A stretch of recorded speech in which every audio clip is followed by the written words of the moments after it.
金黄的稻穗随着微风轻轻摇曳。一位年轻少女刚刚完成了一天的辛勤劳动，她缓缓走到稻穗旁，停下来随手摘下一颗，然后品尝，简单的为自己充实能量。随后，她沿着回家的路继续前行。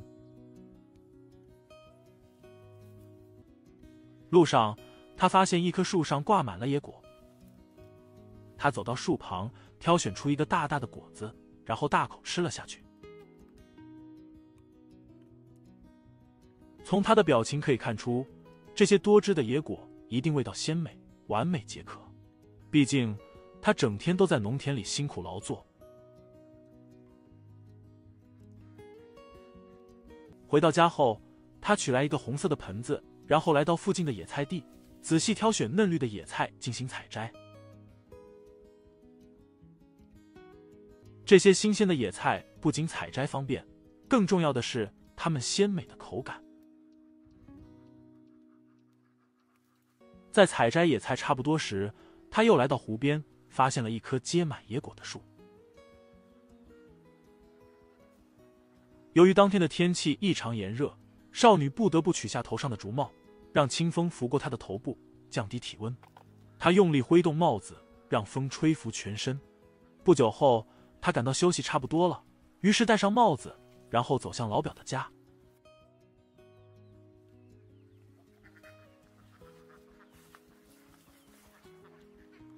在老表的家里，他得到了一块大排骨肉。原来老表今天宰杀了一头大猪，把一部分分给了他。回到家中，他立刻开始准备处理这块大排骨。他将红篮子放在一边，然后把大排骨放入另一个盆中。少女取下帽子，让微风拂过头发，然后着手处理配料。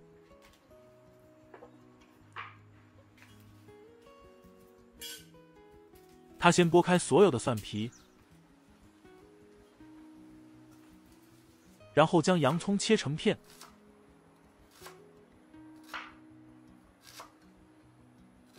再把蒜头捣碎。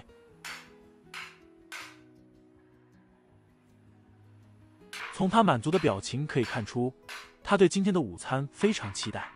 她将洋葱和蒜头混合切碎，然后从红篮子中拿出一根葱，将葱切成片。从少女的刀工就可以看出，她在平时的烹饪中非常讲究细节。接下来，少女开始处理那块大排骨。她用刀剪断了草绳，然后用手仔细清洗了大排骨，把肉上的杂质都洗净。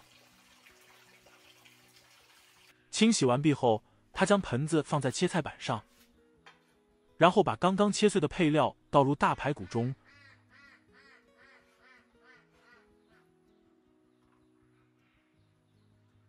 用手混合均匀。接着，她倒入了自制的辣椒酱，均匀涂抹，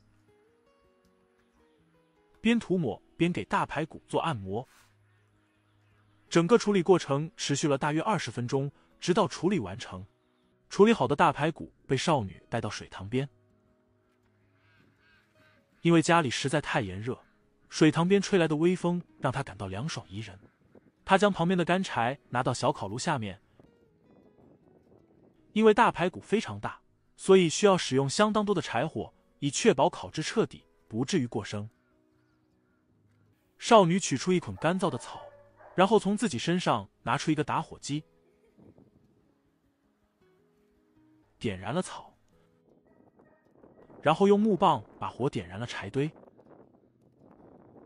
由于当天的风势不佳，烟雾直冲向少女的脸，使她差点呼吸困难。尽管风大，但并没有让柴火点燃，于是少女不得不俯身，用嘴吹气进入柴堆中。幸运的是，她的肺活量很好，不久便成功将柴火点燃。少女看到柴堆火势稳定后，立刻将大排骨取出，放在小烤炉上。美味离完成越来越近，此刻的她充满了满足和愉悦，因为她即将享受美味的烤大排骨。热烈的火焰直接烧透了大排骨，使配料的香味随着大排骨脂肪的渗透而升腾。尽管外表可能有些黑，但这种火候绝对能确保烤熟这块如此巨大的肉块，而且不会引发肠胃不适。